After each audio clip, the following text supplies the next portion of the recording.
అందరికీ నమస్కారం. ఈనాటి మన ఈ కార్యక్రమంలో గుండమ్మ కథ చిత్రం మీద విశ్లేషణ చేసుకుందాం. గుండమ్మ కథ చిత్రం విడుదలై దాదాపు 62 సంవత్సరాలు కావస్తోంది. ఈ చిత్రంలోని పాత్రలు, పాటలు, మాటలు మనలో చాలామందికి ఈనాటికి మన కళ్ళ ముందు సజీవంగా మెదలాడుతూనే ఉంటాయి. ఇక ఈ చిత్రం గురించి మనం ఎన్ని రోజులైనా చెప్పుకోవచ్చు. కానీ తక్కువ సమయం ఉండడం వల్ల ఈ చిత్ర ఉపోద్ఘాతాన్ని ఇంతటితో ముగించి మరింత విశ్లేషణ చేసుకుందాం. ఇక ఈనాటి ఈ చిత్ర విశ్లేషణ కార్యక్రమంలో పాల్గొనడానికి మనతో ఉన్నారు శ్రీ బాలారెడ్డి ఇందుర్తి గారు. గతంలో వారితో చిత్ర పరిశ్రమకు చెందిన ఎంతో మంది ప్రముఖులపై చర్చించాం. ఆ కార్యక్రమాలు ఎంతో ప్రజాదరణ పొందాయి. బాలారెడ్డి ఇందుర్తి గారు ప్రస్తుతం శంకర నేత్రాలయ యుఎస్ఏకు అధ్యక్షులుగా ఉంటూ ఎంతో మందికి కంటిచూపు సంబంధిత వ్యాధుల నివారణకు కృషి చేస్తున్నారు. వారికి మీ అందరి తరఫున స్వాగతం చెప్తూ ఈ కార్యక్రమాన్ని మొదలు పెడుతున్నాం. బాలా గారు, మీకు మరొకసారి ధన్యవాదాలు తెలియజేస్తున్నాను. Thank you very much Shyam Appali గారు.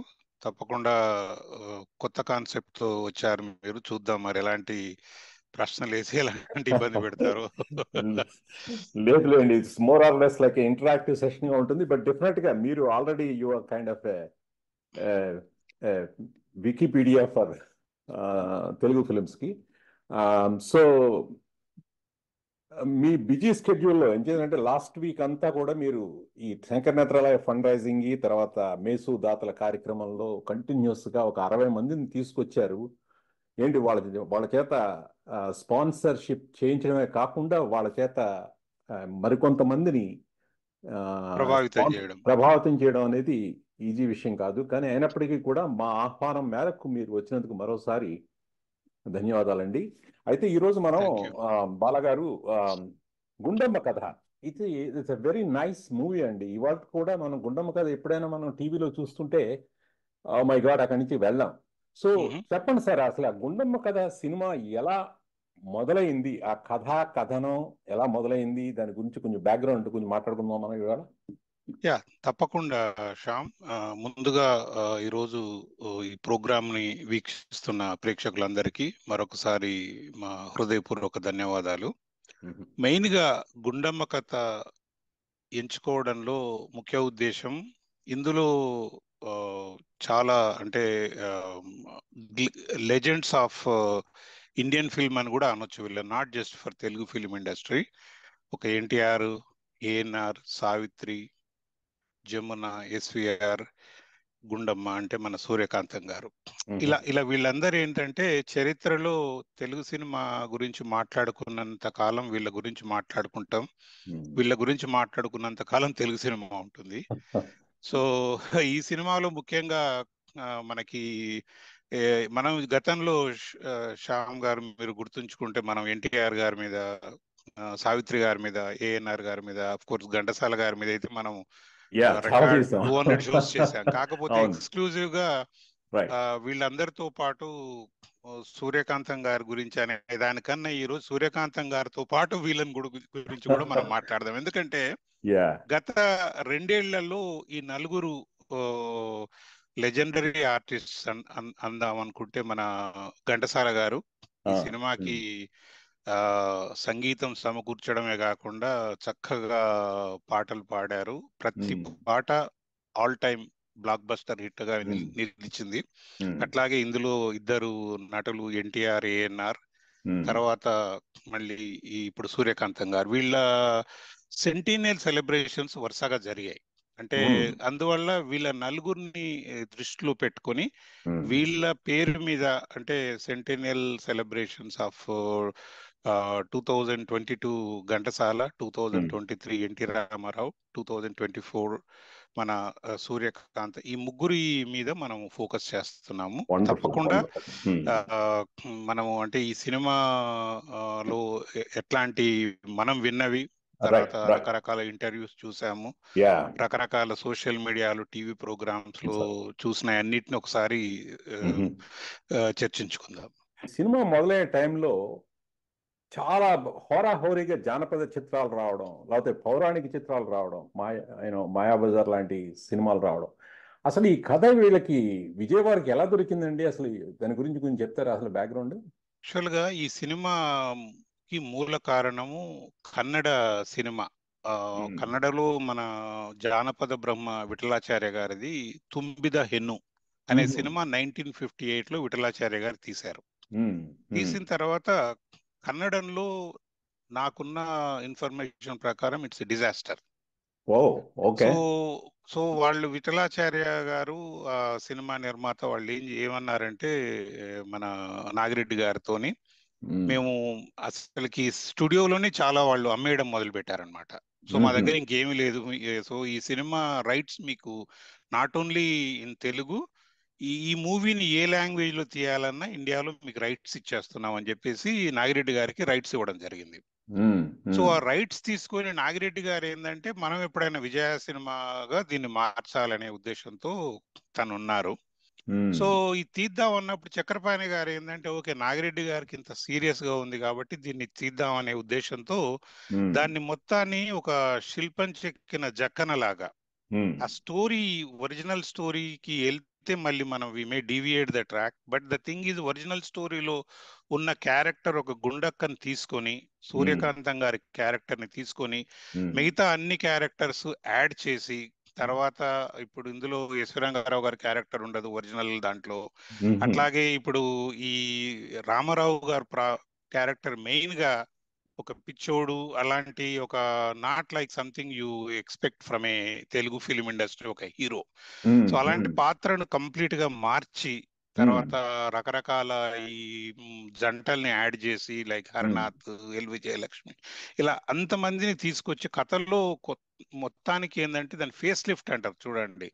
ఒరిజినల్ కి దీనికి సంబంధం లేదు. ఎట్ ద సేమ్ టైం ఒక షేక్స్పియర్ నావెల్ తీసుకొని దాన్ని ఇన్స్పిరేషన్ గా సో ఆ షేక్స్పియర్ నవల ఆధారంగా అంటే ఈ ఈ ఈ సినిమాకి the taming of the shrew by Shakespeare. So అది తీసుకొని అంటే ఆ స్టోరీ మోర్ యూస్ఫుల్ గా ఉంది compare to the original Kannada కన్నా. ప్లస్ ఈ గుండమ్మ అనేది తెలుగులో ఎవరికి ఉండే పేరు కాదు. అసలు ఈ గుండమ్మ కథ ఈ టైటిల్ చూసారు అండి, దీని మీద చాలా కాంట్రవర్సీలు కూడా ఉన్నాయి. బేసిక్ పెద్ద పెద్ద టాప్ హీరోస్ ఉన్నారు కదా సార్ ఇందులో. రైట్. గుండమ్మ కథలో అంటే కరెక్ట్ ఇప్పుడు ఇద్దరు హీరోలు ఇద్దరు హీరోయిన్లు యశ్వరంగారావు గారు ఉన్నప్పుడు కూడా సూర్యకాంతం పేరు పెట్టారు అంటే the credit goes to Nagireddy Chakrapani. And పాత్ర ఈజ్ డిమాండింగ్ ఎందుకంటే ఏ పాత్ర వచ్చినా ఆమె చుట్టూ తిరుగుతూ ఉంటాయి. అంటే ఆమె ప్రజెన్స్ లో కానీ ఆమె away she away from that character కూడా మాట్లాడుకునేది ఎప్పుడు గుండక్క గురించే. ఆవిడ ఇంటికి వెళ్ళాలి, ఈ పథకం పన్నాలి, ఆవిడ ఇంటికి వెళ్తే ఈ కష్టాలు అంటే total movie running revolves around Suryakantham కాబట్టి they thought that is the right apt title. I think you're absolutely right అండి. ఇంకోటి ఏంటంటే ఇప్పుడు చూడండి ఇందులో ఎంతమంది బిజీ ఆర్టిస్టులు ఉన్నారండి. వీళ్ళంతా కార్డ్ షీట్లు ఎలా సాధ్యమైందంటారు అసలు? ఇప్పుడు ఈ సినిమాలో డెఫినెట్ గా మనము కొన్ని గుర్తు చేసుకోవాల్సిన పేర్లు మనం ప్రస్తుతం హీరోల పేర్లు చెప్పాము. తర్వాత మెయిన్ గా కథకు మూల కారణం చక్రపాణి గారి గురించి మాట్లాడుకున్నాము. తర్వాత మ్యూజిక్ ఘంటసాల గారు. అయితే ప్రతి సినిమాలో కూడా ఎట్లుంటుందంటే రిపీట్ ఆడియన్స్ కావాలి అంటే మాట్లాడే డైలాగ్స్ కథ ఒక్కటే కాదు, ఆ కథని వినసొంపుగా చెప్పే వాళ్ళు కావాలి. సో ద రైటర్ డివి నరసరాజు గారు డైలాగ్స్ ఇప్పుడు ఏమన్నంటే మాటలు అంటే మనకు గుర్తొచ్చేది ఓన్లీ త్రివిక్రమ్.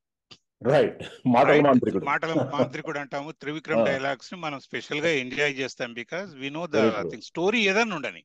ఆయన ఏది తీసుకుంటాడు స్టోరీ తెలియదు కానీ డైలాగ్స్ మాత్రం ఎవరికి తీసుకోడు, ఎందుకంటే దట్ ఈస్. అయితే ఇక్కడ మన చక్రపాణి గారు కథ రాసి డైలాగ్స్ అన్ని నరసరాజు గారికి అప్పచెప్పడము. ఆ డైలాగ్స్ ఎట్లా ఉన్నాయంటే మెయిన్ గా ద డైలాగ్స్ సన్నివేశం ఈ ముగ్గురులో సూర్యకాంతం, రామారావు, రమణారెడ్డి మధ్య జరిగే track it pulled so much repeat audience. చాలా వరకు ఏంటంటే రిపీట్ ఆడియన్స్ ఉండాలి అంటే మనకు పంచ్ డైలాగ్స్ కావాలి. ఆ కరెక్ట్. డైలాగ్స్ అన్ని ఎప్పుడు వేసినా కూడా పేలుతాయి. ప్లస్ చాలా ఇంకోటి అవును. ఏంటంటే ఈ చెప్పే వాళ్ళల్లో కూడా ఈజ్ ఉండాలి. Correct so correct. అందువల్ల ఏంటంటే మళ్ళీ ఇంక అనదర్ పర్సన్ ని మనము ఇక్కడ గుర్తుపెట్టుకోవాల్సింది మన అంటే అఫ్ కోర్స్ సింగర్స్ అందరూ ఘంటసాల గారు, సుశీల గారు, లీల గారు, అండ్ ఇద్దరి హీరోలకి ఘంటసాల గారే పాడడం. నార్మల్ గా సెకండ్ హీరో అనేది ఘంటసాల గారు కాకుండా ఇంకొక సింగర్ ని పాడిస్తే ఆ హీరోని డౌన్ గ్రేడ్ చేసినట్టు అవుతుంది. సో అందువల్ల they want to treat equally. So ఆ ఉద్దేశంతో వీళ్ళందరి కాంబినేషన్ అన్నమాట. సో ఇప్పుడు ఆ సంస్థలో మెయిన్ గా ముఖ్యంగా చెప్పుకోవాలంటే మనం చెప్పుకున్న పేర్లు కాకుండా మార్కస్ బార్ట్లీ అండ్ మన ఆయన సినిమాటోగ్రఫర్ కదా బేసిక్ గా. ఆయన సినిమాటోగ్రఫర్ బేసిక్ గా ఆయన అతను మన ఇందాక పింగళి నాగేంద్రరావు గారేమో పాటలు, అండ్ ఆయన మామూలుగా అయితే విజయ సంస్థకు మాటలు పాటలు రెండు ఆయన్నే చేస్తారు. లైక్ కేవి రెడ్డి సినిమాల్లో వేరే వాళ్ళు మాటలు రాయరు, అతనే రాస్తారు పాటలు మాటలు. బట్ ఇక్కడ ఏంటంటే చక్రపాణి గారు చోజ్ డివి నరసరాజు ఫర్ మాటలు, పింగళి ఫర్ పాటలు, అండ్ మార్కస్ బార్ట్లీ ఇంకా అతను మాయాబజార్ ఇలాంటి సినిమాలు చూసినప్పుడు అతను ఒక ఎంత గ్రేటెస్ట్ మన సినిమాటోగ్రాఫర్ అర్థమవుతుంది. ఆ రోజుల్లో ప్రిమెచ్యూర్ గా ఉండే టెక్నాలజీ అసలు నో టెక్నాలజీ అనొచ్చు. ప్రిమేచ్యూర్ గా అంటే ఇప్పుడున్న టెక్నాలజీతో చూస్తే అసలు ఏముందో కూడా తెలియదు. ఐ మీన్ మెయిన్ గా అయితే ఆ ఏరియాలో you have good knowledge, but for me like I'm an amateur. So అప్పుడు ఆ సినిమా తీయాలి అంటే ఈ ఆస్థాన కవి, ఆస్థాన ఛాయాగ్రాహకుడా సినిమాటోగ్రాఫర్, వీళ్ళిద్దరి రోల్ వాజ్ వెరీ క్రిటికల్ అని చెప్పొచ్చు అనమాట. ఓకే. మనం ఆయన అదేనండి, అదేంటిది ఏదో పాటలో కోలో ఏమో పాటలో రైట్ అందరూ ఒకే చోట కనిపించినట్టుగా కనిపిస్తారు. రైట్. ఆ కోలు అనే పాటలో అసలు ఏమైందంటే మామూలుగా ఏంటంటే వాళ్ళ కాల్ షీట్స్ నలుగురు కావాలి. సో నలుగురు కావాలి. వాళ్ళు ఫస్ట్ ఆఫ్ ఆల్ ఏంటంటే ఆ మూవీని వాళ్ళు బడ్జెట్ కేవీ రెడ్డి ముందే చెప్పారు, మీకు సినిమాలో లాభం రాదు, నష్టం వస్తుంది, దీన్ని కొంచెం జాగ్రత్తలు తీసుకోండి కొన్ని. ఫస్ట్ ఆఫ్ ఆల్ మీరు తీసుకున్న ప్రతి ఆర్టిస్టు కాల్ షీట్స్ దొరకడం కష్టం, అట్లాంటిది కలిపి కాల్ షీట్స్ అంటే హైలీ ఇంపాసిబుల్. సో మీరు ఎట్లా చేస్తారు అన్నప్పుడు నాగిరెడ్డి చక్రపాణి మెయిన్ గా వాళ్ళ స్టేక్ అంతా మన మార్కస్ బార్ట్లీ మీద పెట్టుకున్నారు. తనకేంటంటే ఇలాంటి మాకు ప్రాబ్లమ్స్ వస్తాయి ఆర్టిస్టులు, అది ఎలా చేస్తారంటే అది నాకు వదిలేయండి అన్నాడు అతను. అదే ఆయన మీద ఆయనకున్న నమ్మకం. ఫస్ట్ ఆఫ్ ఆల్ ఎవరైనా ఆర్టిస్ట్ కి ఏంటంటే ముందు వాళ్ళని వాళ్ళు నమ్మాలి. సో ఈ ఎన్టీఆర్, ఏఎన్ఆర్, జమున అండ్ మన సావిత్రి గారు ఒకేసారి ఉన్నట్టుగా కోలు అన్న పాట చిత్రీకరించారు. కాకపోతే ఎన్టీఆర్ సావిత్రి గారిది ఒకసారి, ఏఎన్ఆర్ నాగేశ్వరరావుది ఒకసారి చిత్రీకరించి ఆ రెండింటిని తీసుకొచ్చేసి కలిపిన క్రెడిట్ చూసే వాళ్ళకి ఏంటంటే నలుగురు ఒకరు పైన వాళ్ళు ఎంజాయ్ చేస్తుంటే కింద ఎన్టీఆర్ సావిత్రితో కలిసి పాడుతున్నట్టుగా తీసిన క్రెడిట్ అంతా మార్కస్ బార్ట్లీ. అదే ఒకవేళ అతను లేకపోతే ఇంకొక సినిమాటోగ్రఫర్ ఉంటే నలుగురు వచ్చే వరకు వెయిట్ చేస్తే ఈ 1 year అనుకున్న సినిమా 2 years అయినా ఆశ్చర్యపోయే వాళ్ళం కాదు. ఇంకొక విషయం ఉంది ఇక్కడ మీకు చెప్పాల్సింది. సినిమాల్లో, తెలుగు సినిమాల్లో హీరోస్ కి హీరోయిన్స్ ని తీసుకున్నప్పుడు సేమ్ స్టేచర్ ఉన్న వాళ్ళకి లెంగ్త్ చెక్ చేస్తారు. ఎవరికి కూడా లెంగ్త్ లో ఎవరిని ఇంజస్టిస్ చేయకూడదు, ఇద్దరికి ఈక్వల్ ఇవ్వాలని. అయితే లెక్కేస్తే నిడివి అనే దాంట్లో ఎన్టీఆర్ కొంచెం ఎక్కువ ఉంది.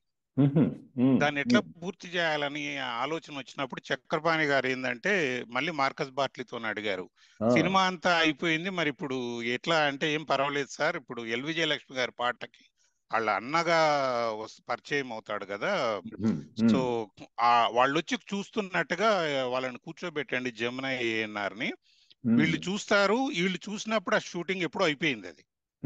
సో ఇది చేసి ఆ ANR Jamuna they are enjoying that L Vijayalakshmi dance, అది చేసి దాన్ని అక్కడ లెంగ్త్ మ్యాచ్ చేసి ఫైనల్ గా వెన్ ద మూవీ రిలీజ్డ్ ఇద్దరికి ఈక్వల్ లెంగ్త్ ఉంది అనేది కూడా చెక్ చేసుకున్నారు వాళ్ళు. Brilliant brilliant.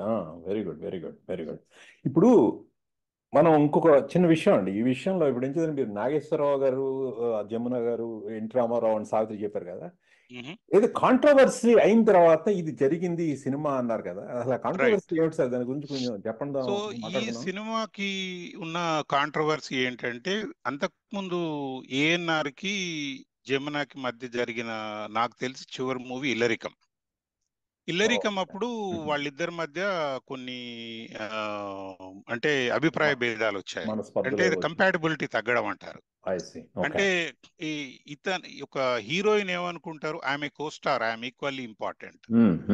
హీరో ఏమనుకుంటాడు, మన మేల్ చావనిజం. సో నేను వస్తే ఆ యూనిట్ అంతా నించోవాలి అని, దానికి డాన్సింగ్ టు మై ట్యూన్స్ అనేది హీరో నేచర్ లో ఉన్నప్పుడు, అది ఎదుటి వాళ్ళల్లో ఆ రెస్పాన్స్ లేనప్పుడు అభిప్రాయ భేదాలు వస్తాయి. సో దట్స్ వాట్ అక్కడక్కడ విన్న ప్రకారం ఏఎన్ఆర్ అనుకున్నట్టుగా జమున గారు కోఆపరేషన్ లేదు, అందుకని చెప్పేసి ANR decided not to act with Jamuna.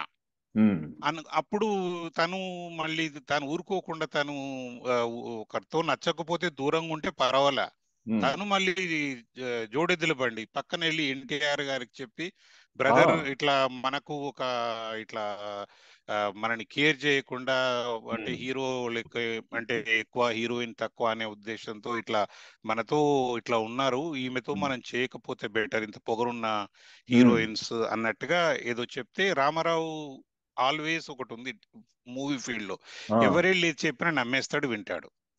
అందులో ఏఎన్ఆర్ఏ చెప్పినప్పుడు అది ఇంకా న్యాచురల్ గా వింటాడు. వినేసి వాళ్ళు ఒక 3 ఏళ్ళు ఇద్దరు జమున గారితో they did not act. And మళ్ళీ ఈ సినిమాలో కలపడానికి ముఖ్య కారణం ఈ చక్రపాణి గారు అని చెప్పొచ్చు, నాగిరెడ్డి చక్రపాణి కాంబినేషన్. సో ఈ 3 ఏళ్ళు గ్యాప్ లోను వీళ్ళు అంటే జమున గారు ఒక ట్రాక్, తర్వాత వీళ్ళిద్దరూ ఒక ట్రాక్, ఏ విధంగా ఇది ఇంపాక్ట్ అయింది ఇండస్ట్రీలో? ఏ విధంగా అది ఇండస్ట్రీలో చాలా పరిణామాలు చోటు చేసుకున్నాయి. మెయిన్ గా ఏంటంటే, ఇప్పుడు ఏఎన్ఆర్ అనుకున్నది ఏంటి, నేనొక్కనే కాదు, మేము ఉన్నది మేమిద్దరము, తెలుగు సని తల్లికి కళామ తల్లికి 2 కళ్ళు అంటారు నన్ను, ఎన్టీఆర్ ని. మేమిద్దరం కలిసి పక్కన పెడితే ఆమె కెరియర్ ఎండ్ అయిపోయిందని ఇతను అనుకుని ఉంటాడు. ఎక్కడ బయటికి చెప్పారు, ఎందుకంటే they are all good diplomats. మన ఇండియన్ గవర్నమెంట్ ఇలాంటి వాళ్ళని వాడుకోవాలి, చేసేవి చేస్తారు, బయటికి మాత్రం స్టేట్మెంట్లు. సో ఆయన అనుకుని ఉంటాడు. కాకపోతే Jamuna she never went in to depression. వీళ్ళు కాకపోతే నాకేంటి, I believe in my character అన్నట్టుగా తను she continue to give the call sheets. తనకేందంటే వీళ్ళిద్దరి బదులు వేరే వాళ్ళు, కొన్నిట్లలో హరనాథ్, కొన్నిట్లలో జగ్గయ్య, ఇట్లా కృష్ణ, రకరకాల ఆర్టిస్టులతో షీ యాక్టెడ్. అండ్ దానివల్ల in fact Jamuna gain more benefit. చాలా వరకు తెలుగు సినిమాల్లో ఎంత టాలెంట్ ఉన్నా పాత్రకి హీరో మీద ఎక్కువ ఇంపాక్ట్ ఉంటుంది, హీరో ఓరియంటెడ్ సబ్జెక్ట్స్ ఉంటాయి. Because those two are not there, she took up lot of heroine oriented subjects and she was never అంటే really focus worried about what happened. And వీళ్ళకి ఏంటంటే sudden గా జమున వెళ్ళిపోయేసరికి, so they need a heroine. అప్పుడు ఒక main గా అంటే 2-3 వచ్చినా కూడా కృష్ణ కుమారి, బి సరోజా, వాళ్ళిద్దరు తెలుగు ఫిల్మ్ లోకి రావడం టు ఫిల్ దట్ వాక్యూమ్.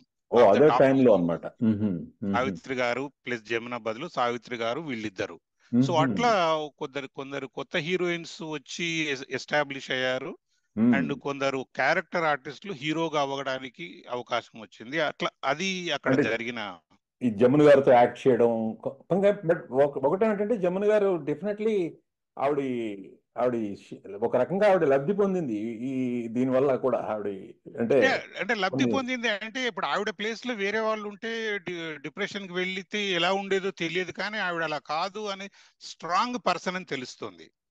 సినిమాల్లో తన క్యారెక్టర్లు ఎప్పుడు మెయిన్ గా సత్యభామ అంటే జమున, సీత అంటే అంజలి, ఇలా గుర్తు చేసుకున్నట్టుగా సత్యభామ క్యారెక్టర్ ని మనం ఎప్పుడు చూస్తాం ఒక పొగరుపోతు. ఆ పొగరు అనేది తనలో ఉండొచ్చు, దాన్ని మనం కొందరు పొగరు అంటారు, కొందరు సెల్ఫ్ రెస్పెక్ట్ అంటారు. మనం ఇక్కడ విక్టిమ్ జమున కాబట్టి మనం సెల్ఫ్ రెస్పెక్ట్ మీద ఉంది జమున అనే అనుకోవాలి.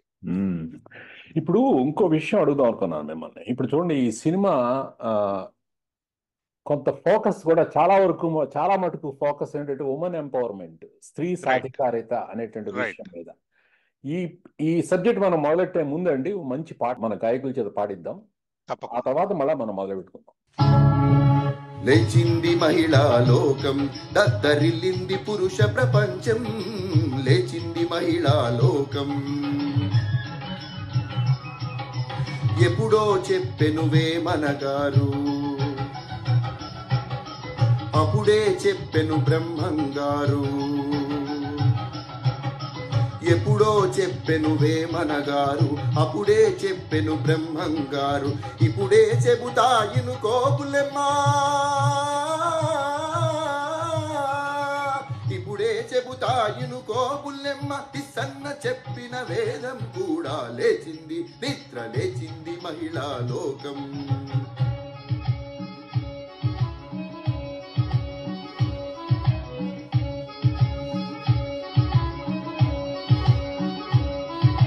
పల్లెటూళ్ళలో పంచాయతీలు, పట్టణాలలో ఉద్యోగాలు.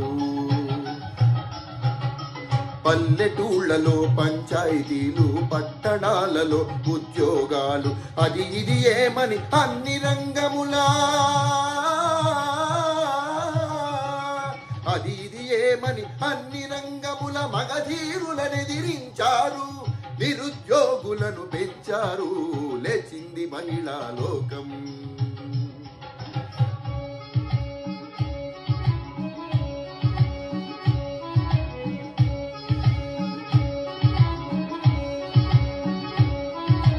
చట్టసభలలో సీట్ల కోసం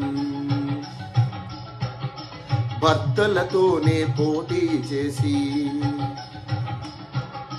చట్టసభలలో సీట్ల కోసం భర్తలతోనే పోటీ చేసి, ఢిల్లీ సభలో పీఠం వేసి, ఢిల్లీ సభలో పీఠం వేసి లెక్చరులెన్నో దంచారు, విడాకు చట్టం తెచ్చారు.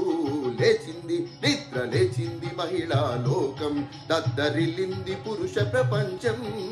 లేచింది నిద్ర లేచింది, నిద్ర లేచింది మహిళా లోకం.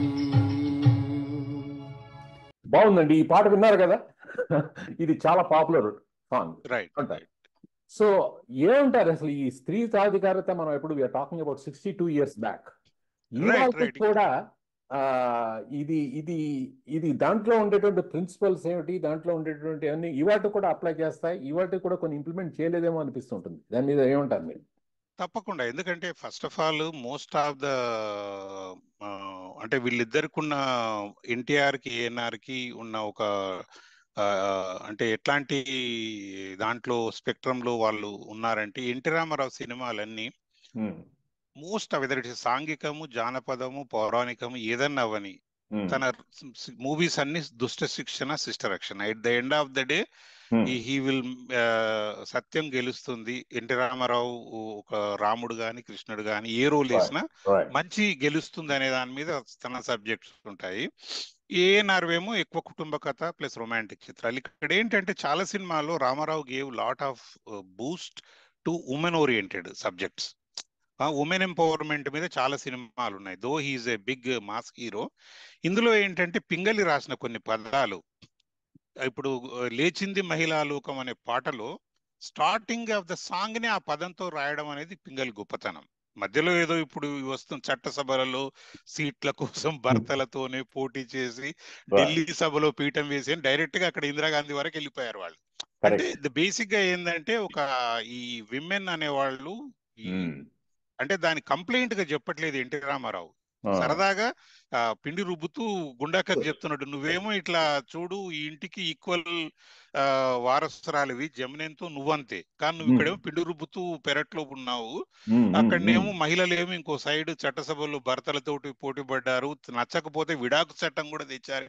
ఇవన్నీ పింగళి అలా పింగళి మాటలు ఎలా ఉంటుందంటే, ఒక కాయిన్ వేస్తే ఎలా టాస్ వేస్తే ఎంత సులభమో పింగళి మాటలు కూడా అలా వచ్చేస్తుంటాయి. అవి ఇప్పటికీ ఆ లైన్స్ లో మీనింగ్ అంత బాగుంది కాబట్టి వన్స్ ఎనీథింగ్, పాట గాని మాట గాని ఆడియన్స్ కనెక్ట్ అయితే అది ఇప్పటికీ ఉంటుంది. అందుకే గుండమ్మ కథ ఇన్నేళ్లకు కూడా మనము దాన్ని ఫస్ట్ టైం చూసినట్టు ఎందుకు చూస్తామంటే ఇవే అన్నమాట. అందులో రామారావు అంటే the way he presented that song, you know తను కాకుండా వేరే వాళ్ళు చేస్తే ఇంకెలా ఉండేదో, అంటే ఒక పనివాడిగా కనిపించి నెక్కరేసుకొని. ఎన్టీ రామారావు సినిమా ఫీల్డ్ కి వచ్చిందే నెక్కర్తో, ఎందుకంటే మన దేశంలో ఒక కానిస్టేబుల్ రైట్.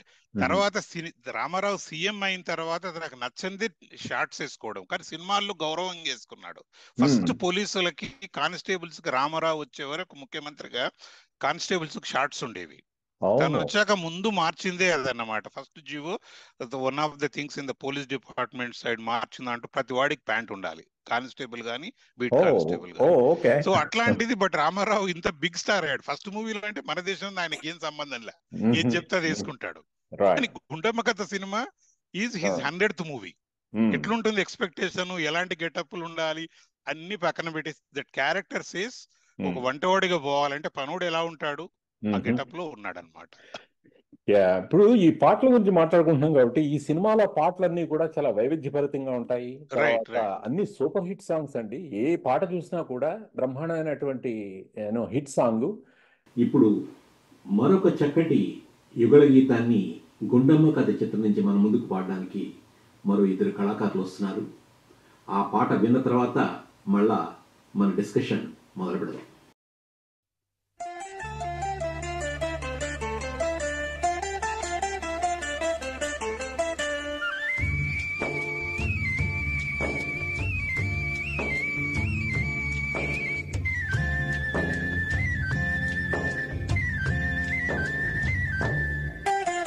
ప్రేమయాత్రలకు బృందావనము నందనవనము ఏలను, కులుకులొలుకు చెలి చెంతనుండగా వేరే స్వర్గము ఏలను. కులుకులొలుకు చెలి చెంతనుండగా వేరే స్వర్గము ఏలను. ప్రేమయాత్రలకు బృందావనము నందనవనము ఏలను. తీర్థయాత్రలకు రామేశ్వరము కాశీ ప్రయాగలేలను. ప్రేమించిన పతి ఎదుటనుండగా వేరే దైవము ఏలను. ప్రేమించిన పతి ఎదుటనుండగా వేరే దైవము ఏలను. తీర్థయాత్రలకు రామేశ్వరము కాశీ ప్రయాగలేలను.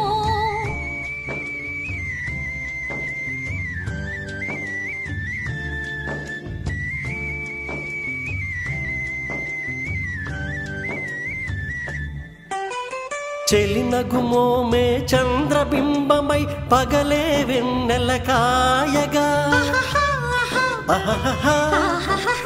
చెలినగుమోమే చంద్రబింబమై పగలే వెన్నెల కాయగా. సఖినెరి చూపుల చల్లదనంతో జగమునె ఊటి సాయగా. సఖినెరి చూపుల చల్లదనంతో జగమునె ఊటి సాయగా. ప్రేమయాత్రలకు కొడైకనాలు కాశ్మీరాలు ఏలను.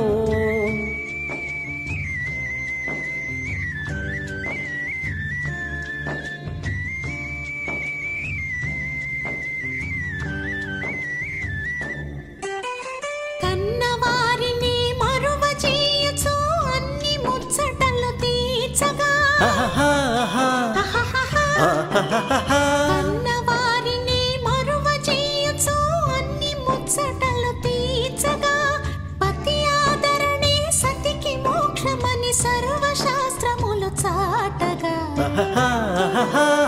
పతి ఆదరణే సతికి మోక్షమని సర్వశాస్త్రములు చాటగా. తీర్థయాత్రలకు కైలాసాలు వైకుంఠాలు ఏలను.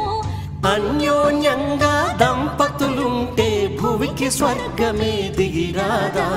ప్రేమయాత్రలకు బృందావనము నందనవనము ఏలను.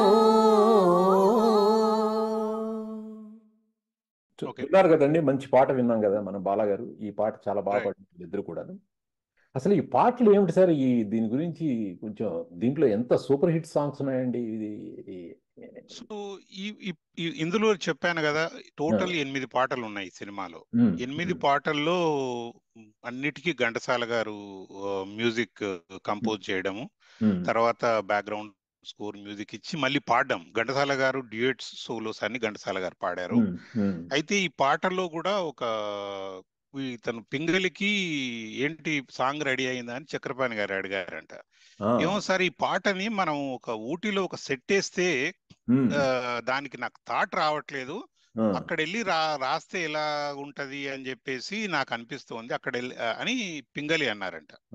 చక్రపాణి గారు ఉండి, ఊటీలో సెట్ ఏందండి, విజయ సంస్థ మనదంతా ఖాళీగా ఉంది, మనం ఇక్కడే వేసేద్దాము సెట్, ఇక్కడ వేసేద్దాము అని అంటే, ఓ అయితే నాకు పల్ల వచ్చేసింది అన్నాడంట పింగళి. ఏంటి పల్లవి రావడం ఏంటంటే, ఊటీ కొడైకొనాల్ ఏలను అనేది ఒక వస్తుంది చూడు, ప్రేమయాత్రలకు మనము ఏలను అనే దాంట్లో ఇవన్నీ చెప్తాడు. అది అంటే ఇది నిజంగా ఎంజాయ్ చేయాలంటే ఆ ప్లేసే అవసరం లేదనే దానికి ఆయన జనరల్ డిస్కస్ చేశాడు, దాంట్లోంచి లాక్కున్నాడు. అది రచయిత గొప్పతనం. ఎందుకంటే క్వశ్చన్ వేసేవాడు రచయిత, వినేవాడు పాటల రచయిత. వాళ్ళిద్దరి మధ్య డిస్కషన్ ఎప్పుడు it will generate some new ideas. బాగుంది, చాలా బాగుంది. తర్వాత మీరు ఈ సినిమాలో డైలాగులు, ఇప్పుడు రమణారెడ్డి ఉన్నారనుకోండి, ఆయన వేసిన ప్రతి డైలాగు కూడా పేలిందండి నిజంగా. Right right right. ఏమైనా గుర్తుందా చిన్న డైలాగ్ అని చెప్తారా? ఇప్పుడు అందులో కొన్నేను కాదు, అంటే కొన్నిసార్లు ఏంటంటే, ఫస్ట్ ఆఫ్ ఆల్ ఇప్పుడు హోటల్కి వెళ్తాడు, సర్వర్ ఉండి ఏంటయ్యా ఈ మధ్య మరి నీళ్లు ఎక్కిస్తున్నారు అంటే, ఈ మధ్య మా ఆవు ఎక్కువ నీళ్లు తాగుతుందిలే అన్నట్టుగా ఏదో మాట్లాడతాడు. సో అంటే అసలుకి ఆ రమణారెడ్డి అయితే ఇందులో మనం గుర్తుపెట్టుకోవాల్సింది, టోటల్ గా పాథటిక్ సబ్జెక్ట్ ఉన్న కన్నడ సినిమాని తెలుగులోకి మార్చినప్పుడు మొత్తం కామెడీ ట్రాక్ గా చేశారు. అందులో ప్రతి వాళ్ళు ఎన్టీ రామారావు లాంటి పెద్ద మాస్ ఇమేజ్ ఉన్న actor beginning to end out and out comedy నడిపిస్తుంటాడు. సో తర్వాత ఫస్ట్ రేలంగి వెళ్ళి కంప్లైంట్ చేశాడంట విజయవాడకి, ఏంటి నాగిరెడ్డి గారు, చక్రపాణి గారు, నేను రమణారెడ్డి లేకుండా మీరు ఏ సినిమా తీయరు, ఇక్కడ మరి రమణారెడ్డి ఉన్నాడు నేనేమయ్యాను అన్నాడంట. అంటే నువ్వేం కాలేదు, ఈ సినిమా టోటల్ కామెడీ, ఆ కామెడీ అంతా ఎన్టీఆర్ మీద నడుస్తూ ఉంటుంది. సో నిన్ను తీసి కామెడీకి పెట్టుకుంటే కామెడీ ఉంటుంది కానీ హీరో ట్రాక్ మిస్ అవుతుంది. సో సబ్జెక్ట్ ని ఇప్పటికే మేము చాలా మార్పులు చేస్తే ఇక్కడికి వచ్చింది. సో అందువల్ల తప్పిస్తే నిన్ను పక్కన పెట్టాలని కాదు, ఈ ట్రాక్ అంతా కామెడీ, నీ రోల్ అంటే కామెడీని నింపడానికి ఎన్టీ రామారావు ఉన్నాడు అన్నట్టుగా తను చెప్పడం జరిగింది అనమాట. ఇంకా డైలాగ్స్ కూడా, గుండమ్మ యొక్క ఇంటెన్సిటీ, తన మాట, సూర్యకాంతం గారిని చూడగానే ప్రతి వాళ్ళు అమ్మో గయాలి అంటాం. జస్ట్ అంటే తను గయాలిగా లేదా విలన్ గా ఉండాలంటే ఆవిడేదో పెద్దగా గెటప్లతో కాదు, తన యాక్షన్ లో గయాలి. ఇంత సటిల్ గా డైలాగులు ఉంటాయి. అయితే తన పాత్రను ఎలివేట్ చేయడం కోసము, తన ప్రజెన్స్ లో ఆవిడకు భయపడుతున్నట్టుగా, తను లేనప్పుడు తన గురించి ఏ రకమైన డైలాగ్స్ జరుగుతుంటాయంటే, అంటే గుండమ్మ ఇంటి ముందే ఒక డైలాగ్స్ సన్నివేశం ఉంటది. మన పాత సినిమాలో అంజీ అంటాం, పాతాళ భైరవిలో అతని పేరు బాలకృష్ణ, అంజీకి రమణారెడ్డి మధ్యన సన్నివేశం జరుగుతుంటది. అప్పుడే ఈశ్వరంగారావు గారు రావడం. ఈ ముగ్గురు మధ్య డైలాగ్స్ ఎలా ఉంటుందంటే, ఇంకా ఇంట్లోకి వెళ్తే మనం అసలుకి మన పరిస్థితి అయిపోతుంది అన్నట్టుగా అది ఒక అంత భయంకరమైన ఉగ్రవాదులు ఉండే ప్లేస్ లాంటిది సూర్యకాంతం ఉందన్నట్టుగా వీళ్ళు మాట్లాడుతుంటారు. అంటే సో ద థింగ్ ఏంటంటే, దాని ఎవ్రీ సన్నివేశంలో మన గుండమ్మని ఆమె యాక్షన్ తో పాటు పక్క పాత్రలు చేసే ఎలివేషన్ లో అది అక్కడ పెడెస్టల్ తీసుకెళ్లిపోయారు అన్నమాట. అందువల్ల ఏంటంటే, ఇప్పుడు యాక్చువల్ గా గుండమ్మ అనే దానికి ఇంకా మీది చాలా ఈ షూటింగ్ పెరుగుతా ఉంది. 2 నెలలు అనుకున్నారు, 4 నెలలు అనుకున్నారు, 1 year దగ్గరకు వచ్చింది. సో ఇప్పటికి ఇంతకు ఎప్పుడైపోతుంది మీ గుండమ్మ కథ అని అడగడం మొదలు పెట్టారు ఈ నాగిరెడ్డి గారు, కేవీ రెడ్డి గారు, నాగిరెడ్డిని, చక్రపాణి. సో ఇదేదో బాగుంది కదా, ఎప్పుడైపోతుంది గుండమ్మ కథ అన్నాడు. పేరే గుండమ్మ కథ పెట్టేద్దాం అని చెప్పేసి అప్పుడు ఆ కథ అనేది ముందు ఒరిజినల్ దాంట్లో గుండమ్మే కథగా పెట్టి గుండమ్మ కథ అనేది రిలీజ్ చేశారు. కాసేపు మనం ఇప్పుడు సూర్యకాంతం గారి గురించి మాట్లాడుకుందాం అండి. నిజంగానండి అల్టిమేట్ క్యారెక్టర్ నభూతో నభవిష్యత్ ఆవిడ చేసినటువంటి క్యారెక్టర్ ఇవాళకి కూడా ఎవడు రిప్లేస్ చేయలేరు ఆ క్యారెక్టర్ ని. మనం 100%. ఒక సవితి తల్లిగా కానీ లేకపోతే ఒక అత్తగారుగా కానీ ఆ ఎడం చేతి పోవటం కానీ నిజంగా ఆవిడ అంటే ప్రతి మచ్ ఏ పాత్ర మెయిన్ గా ఈ రెండు పాత్రలు అండి ఆవిడ స్క్రీన్ మీద వచ్చిందంటే నిజంగాను చాలా. ఫస్ట్ ఆఫ్ ఆల్ సూర్యకాంతం సినిమాలు లేని సినిమాలు చాలా తక్కువ ఉంటాయి, పాత సినిమాలు. అందులో విజయవాడ సినిమాల్లో వీళ్ళు ఎన్టీ రామారావు, సూర్యకాంతం, రమణారెడ్డి, రేలంగి ఆర్ స్టాండర్డ్. ఎప్పుడన్నా బై మిస్టేక్ పెట్టుకోకపోతే ఇక్కడ వచ్చి రేలంగి ఎట్లా అడిగేవాళ్ళు, సూర్యకాంతం కూడా వెళ్ళి అదే ధైర్యంతో అడిగేదంట. అది ఆమెకున్న కంఫర్ట్ జోన్. నేను లేంటి ఏంటి మన సినిమాలో అన్నట్టుగా, అంటే మన సినిమాలో అని, మీ సినిమాలో లేనని కాదు. సో ఈ సూర్యకాంతం ఉంది అంటేనే మనకందరికి ఎక్కడ లేని సింపతి వస్తుంది హీరోయిన్ మీద. అయ్యో పాపం సవిత్రలో ఏమైపోతుంది సూర్యకాంతం అని. అది అందుకని చెప్పేసి ఎంత ఇంపాక్ట్ క్రియేట్ చేసింది ఆవిడ అంటే ఆ పాత్రకి. ఎవరు ధైర్యం చేసి ఎవరి పేరు గుండమ్మ అని పెట్టుకోలేదు, ఎవరి పేరు సూర్యకాంతం అని లేదు, ఎవరి పేరు ఉండదు. సూర్యకాంతం అని ఎవరి ఇంట్లో పెట్టుకుంటారా, బట్ ఎవ్రీబడి లవ్ సూర్యకాంతం. ఎందుకంటే ఆవిడ గురించి చెప్పే వింటున్న కొద్దీ సినిమాల్లో ఆవిడ పాత్రలు ఎంత కటువుగా కర్కశంగా మనం ఒక విలనిజం చూస్తామో, నిజ జీవితంలో ఆవిడ అంత మంచిగా మిగతా వాళ్ళు ఉండరు అని. ఆవిడ సెట్ లోకి వస్తుందంటే అందరూ ఆవిడ తెచ్చే లంచ్ కి ఫుడ్ కి వెయిట్ చేసేవాళ్ళంట. ఆవిడ తనకు ఒక్కదానికి, మిగతా యాక్టర్లు అందరూ వాళ్ళొక్కరికి లంచ్ తెచ్చుకుంటారు ఇంట్లోంచి, ఆరు ఇంటికి నుంచి లంచ్ వస్తుంది. బట్ సూర్యకాంతం వస్తూనే దాదాపు 7-8 మంది కలిసి తినే అంత ఫుడ్ తీసుకొచ్చేవారంట. She's very good host. ఇంట్లో ఎవరినైనా హోస్ట్ చేయాలన్నా లేకపోతే సెట్ లో అందరికి ఏం కావాలన్నా చూసుకోవడము. ఎట్ ద సేమ్ టైం ఆవిడ చాలా తెలివైన పర్సన్ గా కూడా చెప్తారు. ఎందుకంటే తను ఇచ్చే ముందు నిజంగా డిజర్వ్డా కాదా కనుక్కొని సహాయం చేస్తుంది.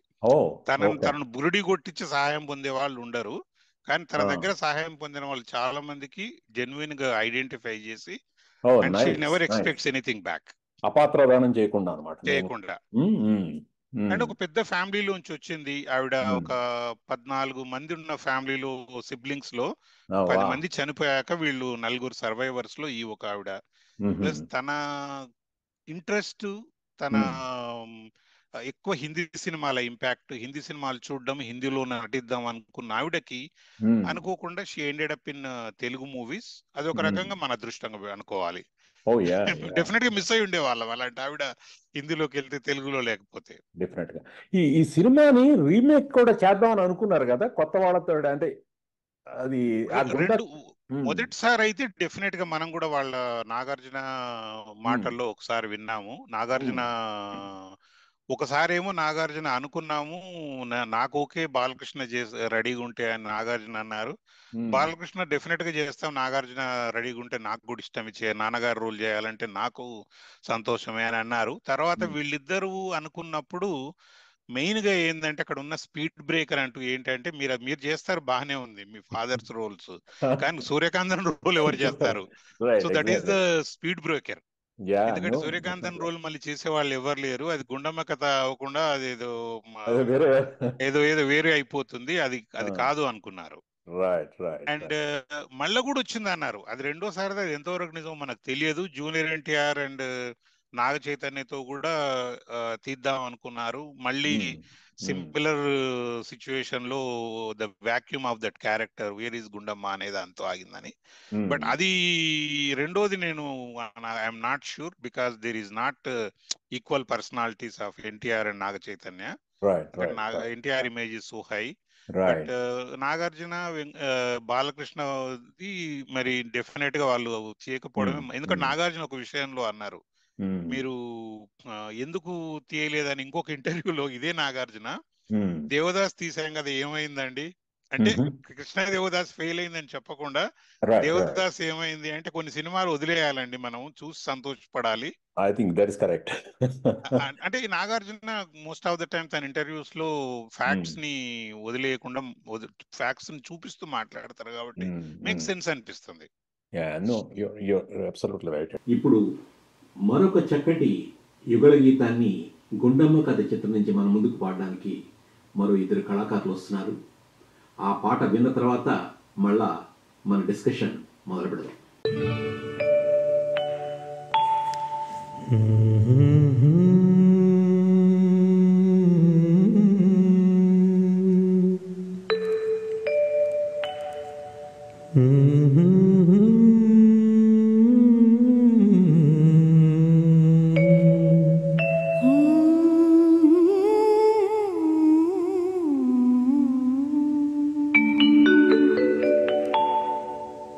ఎంత హాయి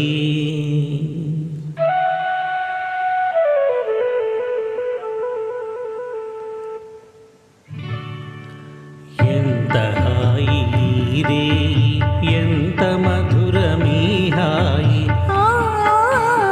ఎంత హాయి రే ఎంత మధురమీ హాయి చందమామ చల్లగా మత్తు మందు చల్లగా చందమామ చల్లగా నీటి చల్లు చల్లగా ఎంత హాయి రే ఎంత మధురమీ హాయి ఎంత హాయి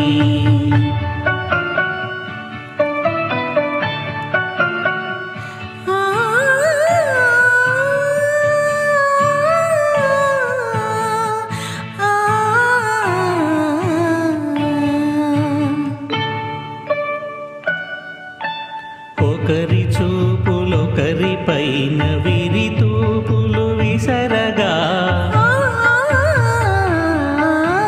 ఒకరి చూపులొకరి పైన విరితావులు వీచగా విరితావుల పరవడిలో విరహమతిశయింపగా విరితావుల గుమగుమలో మేలు పరవశించగా ఎంత హాయి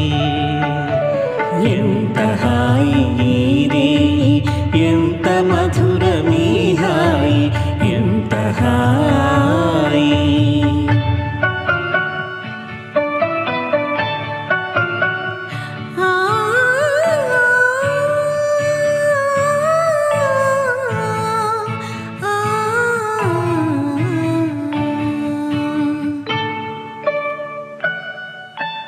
కానరాని కోయిలలు మనల మేలు కొలుపగా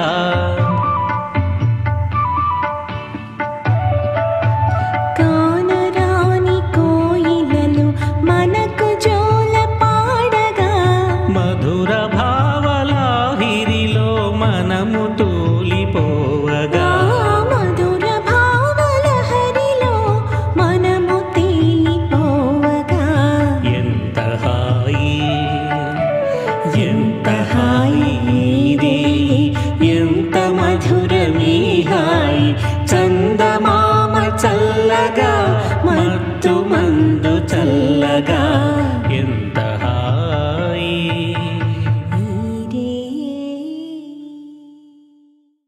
ఆల్రైట్ బాలా గారు, ఇప్పుడు మనం యాక్టర్ గురించి చెప్పుకుందాం. సాంకేతికంగా ఆ విధంగా సినిమా ఏ విధంగా సహకరించింది ఆ విషయం చెప్పుకుందాం. ఇప్పుడు ఒక విషయం ఏంటంటే, ఈ కమలాకర్ కామేశ్వరరావు గారు చూడండి, ఈయన పౌరాణిక బ్రహ్మ, దర్శక బ్రహ్మ, పౌరాణిక చిత్రాలు అప్పటి వరకు పౌరాణిక చిత్రాలు చేసిన ఆయన సడన్ గా ఇక్కడేమో సాంఘిక మెలో డ్రామా ఈ చిత్రాన్ని అంటే ఎలాగా అది ఎలా సాధ్యపడింది కొంచెం చెప్తారా ఆ విషయం గురించి? తప్పకుండా. ఎందుకంటే ఇప్పుడు ఎట్లయితే ముందు కన్నడ ఒరిజినల్ మూవీ విఠలాచార్య తను జానపద బ్రహ్మ, అతను తన ట్రాక్ తప్పిపోయి వేరే తీసాడు, చేతులు కాల్చుకున్నాడు. ఇక్కడ యాక్చువల్గా ఏంటంటే నాగిరెడ్డి చక్రపాణి వీళ్ళు వేరే ఇప్పుడు సోషల్ సబ్జెక్ట్ కి ఒక రకంగా సాహసం చేశారని చెప్పాలి. కమలాకర్ కామేశ్వరరావు గారి సినిమాలంటే అద్భుతాలు ఉన్నాయి. పాండురంగ మాత్యం, రేచుక్క పగటి చుక్క, మహాకవి కాళిదాసు, మహామంత్రి తిమ్మరుసు, అండ్ ఇప్పుడు ఇది గుండమ్మ కథ. సో అవన్నీ అందరికి ఏంటంటే ఈ సినిమాల్లో ఈయన జానర్ వేరు, ఈయనతో ఎందుకు తీస్తున్నారు అనేది కూడా ఒక క్వశ్చన్ వచ్చింది. అక్కడ మెయిన్ గా ఏంటంటే కొన్నిసార్లు డైరెక్టర్స్ ఒప్పుకునే ముందు గానీ సబ్జెక్ట్ నచ్చక ఒప్పుకునే డైరెక్టర్లు, ఒప్పుకోని వాళ్ళు ఉండడం వేరు. అక్కడ కాల్ షీట్స్ ఇష్యూ మెయిన్ గా. ఎందుకంటే somebody has to be really obligated. అందరు బిజీ ఆర్టిస్ట్లే అప్పుడు. మనం మాట్లాడుకున్న writers, technical crew like Ghantasala గారు కానీ, మార్కస్ బార్ట్లీ కానీ, హీరోస్ ఎన్టీఆర్, ఏఎన్ఆర్ కానీ, హీరోయిన్స్ కానీ రమణారెడ్డి, తర్వాత ఈవెన్ ఎల్ విజయలక్ష్మి, అందరూ బిజీ ఆర్టిస్ట్లే. అలాంటప్పుడు ఆ డైరెక్టర్స్ లో కూడా one of the busiest director is Kamalakara Kameswara Rao. So తనను ఒప్పించాలి కానీ నొప్పించొద్దు. సో కమలాకర కామేశ్వరరావు గారు మొత్తానికి వీళ్ళ సాహసానికి ఏంటంటే, నేను కూడా మీతో జర్నీ చేస్తాను, నన్ను కూడా నేను ప్రూవ్ చేసుకున్నట్టు ఉంటుంది. కానీ తన ఎన్నో హిట్స్ లో ఇప్పటికీ గుండమ్మ కథ తర్వాతకే మిగతా సినిమాలు అంత హిట్స్ ఇచ్చిన మూవీస్, ఈవెన్ పాతాళ భైరవిని కూడా, మన పాండురంగ మహత్యాన్ని కూడా మనం గుండమ్మ కథ అంత హిట్స్ లో పెట్టలేమన్నమాట. సో అందువల్ల కొన్నిసార్లు కొన్ని సాహసాలు అంటే మనం అనుకున్న వాటిని తిప్పికొట్టడము. సో డెఫినెట్ గా కమలాకర కామేశ్వరరావు గారికి ఈ మన తెలుగు ప్రేక్షకులు ఎప్పటికీ రుణపడి ఉంటారు, ఎందుకంటే గుండమ్మ కథ లాంటి మాస్టర్ పీస్ ని ఇచ్చినందుకు. ఈ నాగిరెడ్డి గారు వాళ్ళు వీళ్ళు మిగతా డైరెక్టర్లు ఎవరైనా అప్రోచ్ అయ్యారా వాళ్ళ ఈ సినిమా ముందు? అంటే కమలాకర్ కామేశ్వరరావు గారికి ఇచ్చే ముందు ఇంకా కేవీ రెడ్డి గారిని వీళ్ళు ఎవరిని అప్రోచ్ అవ్వలేదంట. సో అంటే కేవీ రెడ్డి గారిని అప్రోచ్ అవ్వకపోవడం అనేది ఉండదు, ఎందుకంటే అదొక ఫ్యామిలీ, అది వాళ్ళది ఒక మెక్డొనాల్డ్స్ లో డ్రైవ్ త్రూ లో ఒకడు, డెలివరీలో ఒకడు, రిసెప్షన్ లో ఒకడు ఉన్నట్టు వీళ్ళు ముగ్గురు ఎప్పుడు ఏ సినిమా జరుగుతున్నా ఎవరు చేయి పెట్టినా వీళ్ళ మిగతా ముగ్గురు తలలు ఆడనే ఉంటాయి. కానీ కేవీ రెడ్డి కంటిన్యూగా హేట్ చేస్తున్న సబ్జెక్ట్ ఇది. Very true. ఇంత హేట్ చేస్తున్న సబ్జెక్టు ఫస్ట్ ఆఫ్ ఆల్ ఏంటంటే, ఇప్పుడు కానీ అప్పుడు కానీ ఒక సినిమా ప్రివ్యూకి వెళ్తారు హీరోలు. ప్రివ్యూకి వెళ్ళేది నిజంగా ప్రేక్షకుల్లో కూర్చొని చూసే ఎంజాయ్ చేసేది చాలా తక్కువ, ఎందుకంటే వాళ్ళు దాక్కొని చూసి వస్తుంటారు కొన్నిసార్లు. ఎందుకంటే ఆ ప్రేక్షకులందరూ వచ్చి మీద పడిపోతారు, ఆటోగ్రాఫ్లు అడుగుతారు, సినిమా డిస్టర్బ్ అయ్యిద్దని. కానీ ఎందుకు వెళ్తారు అంటే ఆడియన్స్ స్పందన కనుక్కోవడానికి. ఫస్ట్ అప్పుడు ఈ సినిమా షూటింగ్ అయినాక కేవీ రెడ్డి మాత్రం అంటూనే ఉన్నాడంటే, సినిమా అయిపోయింది కదా, సరే మొత్తానికి అయిపోయింది కానీ నాకు నమ్మకం లేదు. అయితే ఎల్వి ప్రసాద్ ఇంట్లో ఒక పెళ్లి జరుగుతోంది. ఆ పెళ్లికి వీళ్ళంతా వెళ్ళినప్పుడు అప్పుడు ఇప్పట్లాంటి డిజిటల్ టెక్నాలజీ లేదు, ఒకసారి వేస్తే అది ఎక్కడికో వెళ్ళిపోయి 100 కాపీలు అయిపోవడానికి. సో ఎల్వి ప్రసాద్ ఇంట్లో వచ్చిన గెస్ట్లకి సినిమా వేశారు. రివ్యూ వేస్తే ఎన్టీ రామారావు ఎంట్రీ కాగానే పిల్లలు పిచ్చగా ఈలలు వేసి చప్పట్లు కొడుతున్నారంట. సో అది చూడగానే మన చక్రపాణి నాగిరెడ్డితో అన్నాడంట, బ్రదర్ ఇంకా మన సినిమా సూపర్ హిట్ అనుకోవచ్చు. ఎట్లా చెప్పగలవు అంటే, పిల్లలు ఎప్పుడైతే కేరింతలు కొడుతున్నారో ఇంకా సినిమాకి తిరిగేలేదు, ఎందుకంటే ఆల్రెడీ పాటలన్నీ బాగున్నాయి, అంత సబ్జెక్ట్ బాగుంది. రామారావు కి ఇంత రెస్పాన్స్ వస్తుంది అంటే this will change his outlook also. అందుకే చూడండి శ్యామ్, మీరు గుండమ్మ కథ సినిమాలో ఎన్టీ రామారావుకి ఏఎన్ఆర్ కి ఇద్దరికి 99th మూవీ అవ్వాలి. ఓకే, అయితే గుండమ్మ కథ డిలే అవుతా ఉంటే ఎన్టీ రామారావు వెయిట్ చేయకుండా పక్కన ప్యారలల్ గా జమునతో మన గులేబా కావాలి కథ షూటింగ్ కూడా చేస్తూ పోయినారు. సో గులేబా కావాలి కథ అయిపోయింది, ఇంకా there is no delay to release, ఆ మూవీ కూడా రిలీజ్ చేశారు. అందువల్ల ఎన్టీ రామారావుకి ఇది 100th మూవీ అయింది గుండమ్మ కథ. 99th అయింది. Mile stone movie. అయితే ఈ మైల్ స్టోన్ మూవీ ఇద్దరు జర్నీ ఇట్లా ఉంటే, ఇక్కడ తేడా వచ్చింది, కెరియర్ లో గ్రాఫ్ మారిపోయింది. రామారావు గారు సడన్ గా ఓవర్ నైట్ ఒక మాస్ హీరో అయిపోయినారు. అప్పటిదాకా తను అన్ని రకాల వైవిధ్యాలు చేసినారు, పౌరాణికాలు, జానపదాలు, తర్వాత సాంఘికం. కానీ ఏం చేసినా ఆయనకి ఏఎన్ఆర్కి ఫాలోయింగ్ లో కానీ డిమాండ్ లో కానీ సేమ్ వెళ్తున్నారు, సమతూకం జరుగుతూ ఉంది. గుండమ్మ కథలో తను వాడిన పదజాలము, తను చేసిన పనివాడిగా అంజీ క్యారెక్టర్ లో ఇంట్లో దూరి నెక్కర్లు వేసుకొని ఒక్కరిని కూడా పేరు పెట్టి పిలవాడు. అసలు పేర్లు ఏవో ఉంటాయి, బుల్లమ్మ, బుల్లోడా, ఇవే పేర్లు. చిట్టెమ్మ అంటే జమున, బుల్లెమ్మ అంటే సావిత్రి, బుల్లోడా అంటే ఇట్లా ఇట్లా ఈ పేర్లతో బాటిల్ ఓపెన్ చేయాలి, నోరు పెట్టి తీసేయడము, ఇంకా పట్రా ఇంకేమైనా బుడ్లు ఉంటాయి అంటాడు చూడు, తీసి ఓపెన్ చేస్తాను, ఇదేంటి అంటది. అంటే ఆ క్యారెక్టర్ లోకి దూరిపోయాడు. ఇంకా Rama Rao forgot that he is NTR. అది ఇంపార్టెంట్. ఒక పాత్రలోకి పరకాయ ప్రవేశం చేసి నటిస్తూ ఉంటే ఎదుటోళ్ళు ఇంకా నిన్ను మర్చిపోవాలి, అంత ఇంప్రెస్ చేసినారు. కాబట్టి రామారావు సడన్ గా ఆ సినిమాతో తన జర్నీలో మార్పు వచ్చేసింది. మాస్ హీరోగా ఎదిగిన తర్వాత ఒకసారి మాస్ హీరో అవుతే ఏమవుతుందంటే ఆయన ఉంటే చాలు మినిమం గ్యారంటీ అనేది ఏర్పడుతుంది. సో అందువల్ల ఏంటంటే సినిమాలు లెఫ్ట్ అండ్ రైట్ తీసుకుంటూ పోయినారు. 100th మూవీ దాదాపు ఒక సినిమా తేడాతో ఈక్వల్ గా తీసిన when he ANR finished is 200th movie మేఘ సందేశం, అప్పటికి ఎన్టీఆర్ 300 మూవీస్ అయిపోయినాయి. అంటే దాని అర్థం దాదాపు ఇంకా సెకండ్ వాళ్ళు తీసుకున్న 62 తర్వాత ఈయన ఒక సినిమా తీస్తే ఆయన 2 తీస్తున్నాడు యావరేజ్ గా. సో అంటే దేర్ ఈస్ నో అంటే though they are they got the respect equally. వెండి తెరకు 2 కళ్ళు ఇవన్నీ సార్ పక్కన పెట్టినా కూడా ఆ కన్ను చాలా పెద్దదైపోయింది అనమాట. కానీ మీరు ఈ విషయం చెప్తున్నారు కాబట్టి ఇప్పుడు ఇంకో విషయం నాకు గుర్తొచ్చింది సడన్ గా. ఇప్పుడు ఈ సినిమా టైటిల్స్ గురించి చాలా తర్జన భర్జన కూడా పడ్డారు. ఎవరి పేరు ముందు వేయాలి, ఎవరి పేరు తర్వాత వేయాలి అంటే ఇద్దరు రైట్ కదా. అది ఇప్పుడు ఆ పేర్ల విషయం వచ్చినప్పుడు వాళ్ళు ఏం చేశారంటే ఇది ఏం చేసినా కూడా వీళ్ళు మన మీద రెస్పెక్ట్ ఎన్టీఆర్ ఏన్నారు ఓకే అనొచ్చు, మిగతా వాళ్ళతో అసలు ఇష్యూ లేదు, వాళ్ళిద్దరు ఓకే అయితే. కానీ ఆడియన్స్ తో ప్రాబ్లం ఎప్పుడైనా కూడా ఫ్యాన్ ఫాలోయింగ్ అనేది ఉంటుంది కదా. వాళ్ళు ఇప్పుడు ఏఎన్ఆర్ పేరేస్తే ఎన్టీఆర్ ఫ్యాన్స్ నుంచి ఎలాంటి రెస్పాన్స్ వస్తుందో ఇవన్నిటికన్నా ఎవరి పేరు లేదని చెప్పేసి ఫస్ట్ ఫ్రేమ్ లో ఈ ఎన్టీఆర్ ఏఎన్ఆర్ జమున సావిత్రి ఎస్విఆర్ ఉండేది ఒక ఫ్రేమ్ వేసేస్తారు, పేర్లు రాయారు. మళ్ళీ సెకండ్ ఫ్రేమ్ లో సూర్యకాంతం, రమణారెడ్డి, హరినాథ్, వెల్లు విజయలక్ష్మి, రాజనాల వాళ్ళది వేసేస్తారు. తర్వాత ఇంకా పేర్లు రాస్తారు. అంటే they wanted to take care of every, balance చేయాలి వాళ్ళు. అంటే ఎక్కడ ఎవరి నుంచి ఇంత కష్టపడ్డ తర్వాత ఎక్కడ నుంచి క్రిటిక్స్ రాకూడదు, దానివల్ల ఎలాంటి అంటే గొడవలు రావద్దు అనేది తీసుకునే కేర్ కి ఫస్ట్ సినిమా అట్లా మనం మేబీ చూసుంటాం అట్లా. ఇప్పుడు అదే విధంగా ఇప్పుడు మనం సినిమా యాక్టర్ గురించి మాట్లాడుకుంటున్నాం కాబట్టి ఇందులో ఎస్వి రంగారావు గారి పాత్ర, తర్వాత ఇప్పుడు మన ఇంకో ఆయన ఎల్ విజయలక్ష్మి ఆవిడ పాత్ర, తర్వాత హరినాథ్ కూడా ఉన్నారండి. రైట్. సో ఇప్పుడు బేసిక్ గా ఇప్పుడు ఎస్వి రంగారావు గారిది చాలా అసలు ముందు ఒరిజినల్ సినిమాలో లేని పాత్ర. అసలు వీళ్ళ అంటే సూర్యకాంతంకి ఒరిజినల్ సినిమాలో హస్బెండ్ ఉంటారు, ఇక్కడనేమో హస్బెండ్ ని తీసేశారు. సో ఆవిడను చూపించడమే వీడియోగా చూపిస్తారు. ఎస్వి రంగారావు గారు ఆమె హస్బెండ్ ఫ్రెండ్ అనేది ఇక్కడ అల్లిన చక్రపాణి అల్లిక, అదంతే, అది లేదు ఒరిజినల్ గా.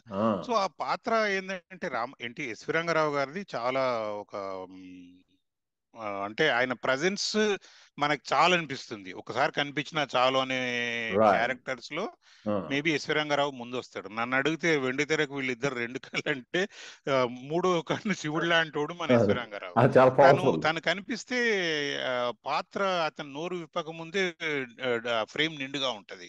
సో తనతో 2-3 సన్నివేశాలు కీలకము. తను వచ్చి పిల్లల కోసము, ఓ జమీందార్ అయినా సరే పిల్లల విషయంలో మళ్ళీ తను ఒక తండ్రి అయినట్టుగా వచ్చి తనకు తర్వాత స్నేహితుడికి ఒక మాట ఇచ్చాను అంటే స్నేహితుడి వల్ల ఎంతో లబ్ధి పొందాను, మరి దానికి తిరిగి మళ్ళీ కృతజ్ఞత తీసుకునే అవకాశం వచ్చిందని పిల్లల్ని కన్విన్స్ చేసి వాళ్ళతో మాట్లాడినప్పుడు వాళ్ళు ఓహో మనకు ఇంత హెల్ప్ చేశారా, అయితే మమ్మల్ని వదిలేయండి నాన్నగారు, నేను చూసుకుంటాను, అయితే నేను పనోడికి వెళ్తాను ఎన్టీఆర్ అనడము.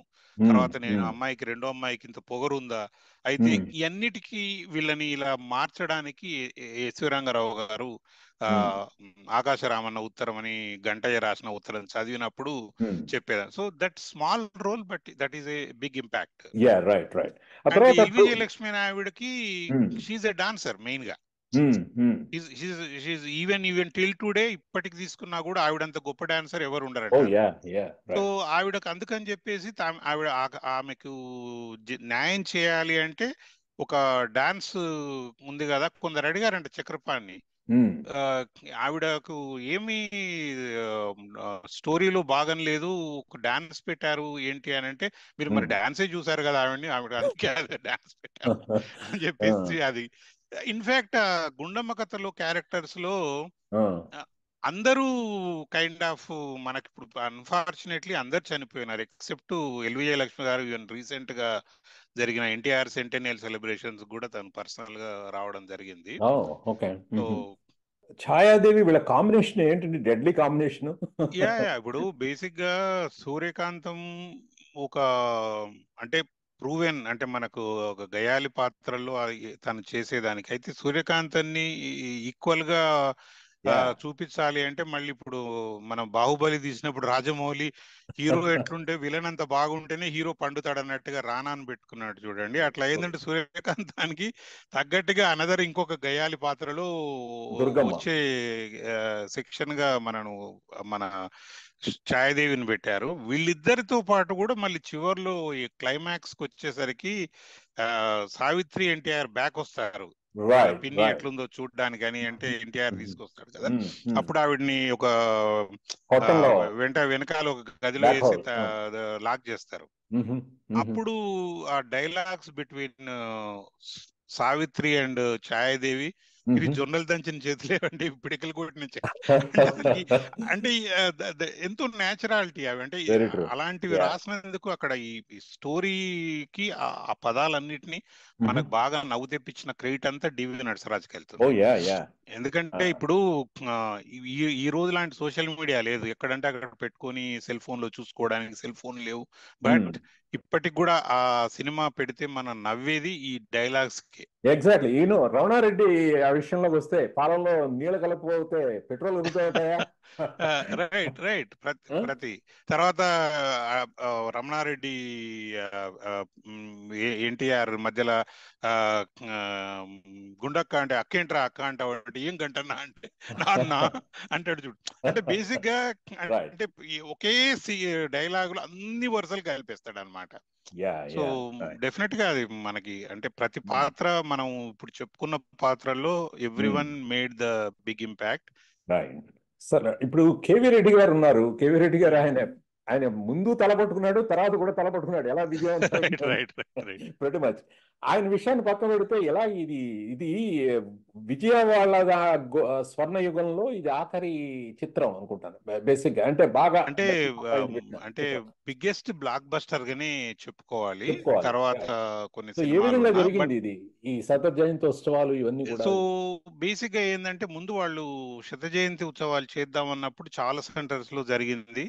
సో వాళ్ళప్పుడు ఇది శత జయంతి చేసుకోవడం ఏంటి, దీనికి సిల్వర్ జూబ్లీ 1 year కూడా నడుస్తుంది సినిమా, మళ్ళీ చేద్దాము సిల్వర్ జూబ్లీ చేద్దాము అని వాళ్ళు టెంపరీగా హోల్డ్ లో పెట్టారు. ఎందుకంటే అప్పటికే వాళ్ళు చాలా రోజులు షూటింగ్ లో దీని మీద ఉన్నారు కదా, కొద్దిగా బ్రేక్ తీసుకుందామని.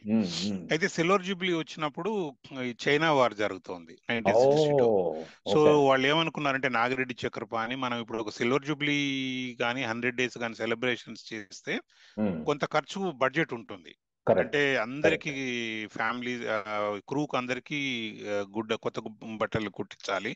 ప్లస్ ఏ థియేటర్ ను ఎంపిక చేసుకొని సెలబ్రేషన్ చేస్తే ఆ థియేటర్ లో ఉన్న స్టాఫ్ అందరికి కొత్త గుడ్డలు, ప్లస్ అందరికి కొంత ఇన్సెంటివ్ గా బోనస్లు ఇవ్వడం ఇవన్నీ ఉంటాయి. సో ఇవన్నీ చేయడానికి వీళ్ళు ఎప్పుడు వెనకాడలేదు. కానీ ఇక్కడ నాగిరెడ్డి చక్రపాణి ఇద్దరు అనుకున్నది ఏంటంటే, let us cancel this silver Jubilee celebrations. ఈ ఫండ్స్ అంతా యాజ్ ఇట్ ఈస్ గా మనం ఎంత అయితే పెడదాం అనుకున్నామో సిల్వర్ జూబ్లీకి, మనం అది డైరెక్ట్ గా ఈ గవర్నమెంట్ ఆఫ్ ఇండియాకి చైనా వారికి పంపిద్దాము. సో దట్ గవర్నమెంట్ అట్లా వాళ్ళు తీసుకున్న డెసిషన్ ఇప్పటికి మనం అప్రిషియేట్ చేయొచ్చు. ఎందుకంటే అది అల్టిమేట్ ఇంటర్నల్ సాటిస్ఫాక్షన్. ఇప్పుడు మనం ఎట్లయితే ఒక అడాప్టివ్ విలేజ్ చేసినప్పుడు శంకర్ నేత్రాలయలో మన ఇద్దరం ఎట్లయితే హ్యాపీగా ఫీల్ అవుతామో, నాగిరెడ్డి చక్రపాణికి ఏంటంటే ఒక స్టేజ్ మీద చేసి నలుగురికి అవి ఇవి చేసి చప్పట్లు కొట్టించుకునే సంతోషం కన్నా government is India is fighting with China, అక్కడికి మనం చేసే వాట్ ఎవర్ ద సహాయం మనం చేసేది తప్పకుండా మోర్ వాల్యుబుల్ అనుకున్నారు. డెఫినెట్ గా అందరూ వాళ్ళని అప్రిషియేట్ చేస్తారు. బాగుందండి బాలాగారు, చాలా మంచి విషయాలు, చక్కటి విషయాలు చెప్పారు. మాకు తెలియని ఎన్నో విషయాలు కూడా మీరు తెలియజేశారు. సో అదండి మన గుండమ్మ కథ చిత్రం మీద సంక్షిప్త విశ్లేషణ. మీకు అందరికీ కూడా ఈ కార్యక్రమం తప్పకుండా నచ్చుతుందని ఆశిస్తూ భవిష్యత్తులో ఇలాంటి కార్యక్రమాలు మంచి మేము రూపొందిస్తాం అని మీకు మరోసారి తెలియజేసుకుంటూ ఈ కార్యక్రమాన్ని ఇంతటితో ముగిస్తున్నాం. నమస్కారం. Thank you Shyam. అట్లాగే అందరికీ మీరు చక్కటి పాటలు మధ్య మధ్యలో ప్రజెంట్ చేస్తూ ఈ ప్రోగ్రామ్ ని సక్సెస్ఫుల్ గా చేసినందుకు మరొకసారి మీకు ప్రేక్షకులకి ధన్యవాదాలు. థ్యాంక్స్ అండి బాలగారు.